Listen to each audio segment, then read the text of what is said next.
এই কেকটা ছিল একটা 1 পাউন্ড স্পেশাল চকলেট কেক,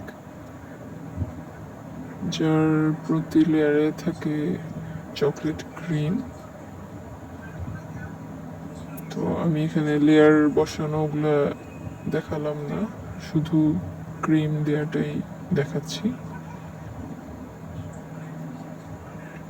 প্রতিটা 1 পাউন্ডের কেকে 3টা করে লেয়ার করি আমরা।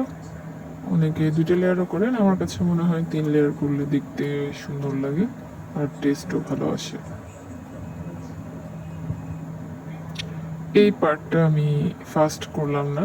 একটা কেকের ফিনিশিং দিতে কত কষ্ট তা যেন আপনারা দেখে বুঝেন যে কয়বার একটা ফিনিশিং দেয়া লাগে, প্রতিটা স্টেপ কয়বার করে করা লাগে। কোনো দিকে কেক বের হয়ে যাচ্ছে, আবার একটু ক্রিম অ্যাড করা লাগে। একটা কেকের ফিনিশিং ইভেন করা কতটা পরিশ্রমের কাজ সেটা আসলে যারা কেক বানায় তারা ছাড়া আসলে অন্য কেউ বুঝতে পারবে না, অথবা যারা দেখেন যে কারো সামনে, যাদের সামনে কেউ কেক বানায়, না দেখলে বোঝা সম্ভব না একটা পারফেক্ট ফিনিশিংয়ের কেক করা কতটা কষ্টের, কতটা সময়। বারবার এক এক জায়গায় ক্রিম কম হচ্ছে, আমি বারবার ক্রিম দিচ্ছি, আবার কেকের উপরের সাইডটা একটু ইভেন করার চেষ্টা করছি। আর যেদিন বেশি গরম থাকে সেদিন আসলে কাজটা আরও বেশি কষ্টের, ক্রিম গলে যেতে চায়। এটা মোটামুটি ক্রিমটা ভালোই স্টিফ ছিল। এরপরও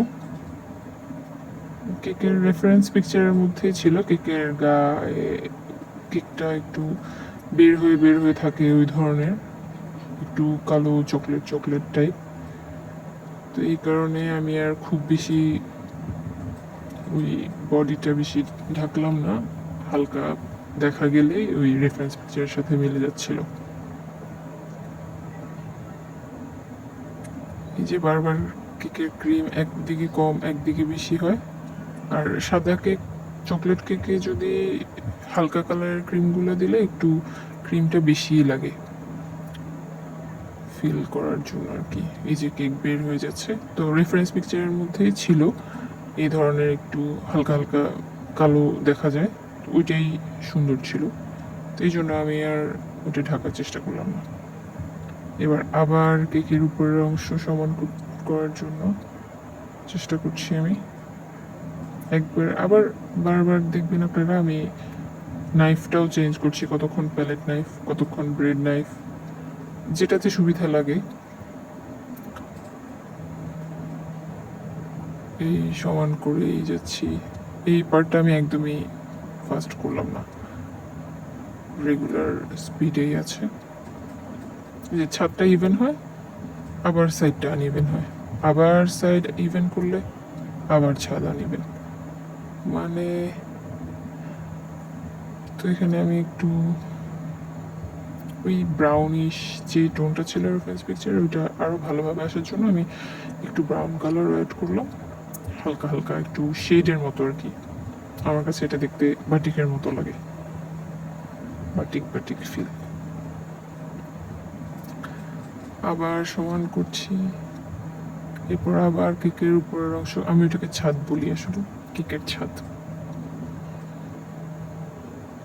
তাই আমি ছাদ বললাম, বুঝে নিয়েন যে কেকের উপরের অংশের কথাই বলছি আমি।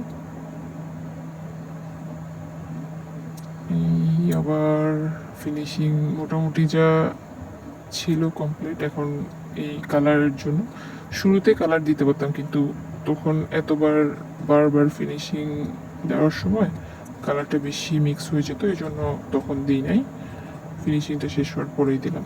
এই যে এই কর্নারে দেখেন এক টুকরা কেক এসে পড়ছে, এখন এই অংশটা নষ্ট হয়ে গেল ফিনিশিং। মানে কত রকমের সমস্যা যে হয়, এটা যার সাথে আসলে যারা করে তারাই বুঝতে পারবে বেশি।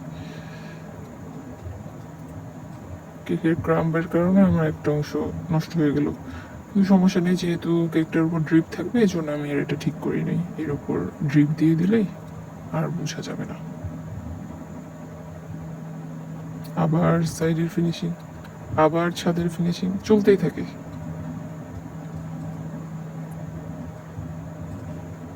তার চেয়ে টেক্সচার থাকে যে ডিজাইনগুলোতে, ওই ডিজাইনগুলো করতে আরও ইজি হয়। পারফেক্ট ফিনিশিং এর কেকগুলো করতেই যত ঝামেলা হয়।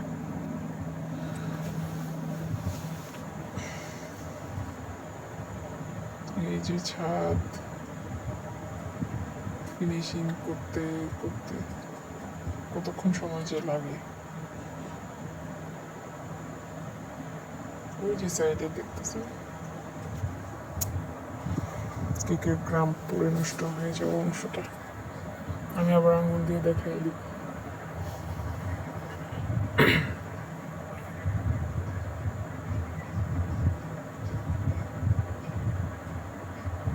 এই যে আবার দেখাচ্ছি, এই যে দেখেন দেখেন এদিকে নষ্ট। এই যে আমি কেক বোর্ডটা ক্লিন করে নিলাম, এখন ড্রিপ দিব। এরপর অংশটা আমি আবার স্পিডটা আবার বাড়াই দিছি, যেন আবার এটা দেখতে গেলে ভিডিও বেশি লং হয়ে যায়। যে ড্রিপ দিতে গেলেও কত ঝামেলা। ড্রিপটা পাতলা করার জন্য যেই পানিটা দিছি, একটু পর দেখবেন ওই পানি কেকের গা বেয়ে কেকে দাগ করে ফেলছে। ঝামেলা শেষ থাকে না একটা ওয়েল ফিনিশড একটা কেক। এর মধ্যে এগুলো হইলে কষ্টটাই মাটি লাগে না। এই অংশটা আমি আবার স্লো করলাম, যেন আপনারা দেখেন যে ডিজাইনটা দিতে, ওই যে দেখেন দেখেন ড্রিপ থেকে পানি পড়া শুরু হচ্ছে। এদিকে তো আমি এই ডিজাইন একদম মনোযোগের সাথে করা লাগে, নিঃশ্বাস বন্ধ করে ইভেন করতে হবে, কোনোভাবেই যেন নষ্ট না হয়। ওই যে দেখেন ড্রিপের থেকে পানি পড়ে।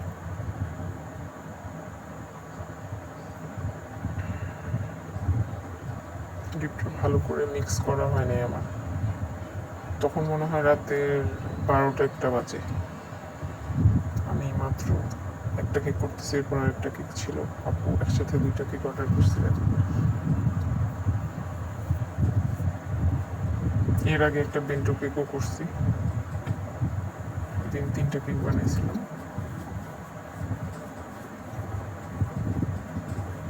এবার দিচ্ছি চকলেট বিস্কিটগুলা। চকলেট বিস্কিটের কারণে এটার কেকটার লুক অনেক বেশি সুন্দর আসছে, বেকারি স্টাইলের ছিল আর কি। এরপর আবার অল্প কিছু চকলেট চিপস। আর এইদিকে দেখেন ড্রিপগুলোর থেকে পানি পরে আবার আমি কোনো মতে একটু কমাইছি এগুলো ছবিগুলো, আবার একটু হালকা ভিডিওস করলাম। শেষ।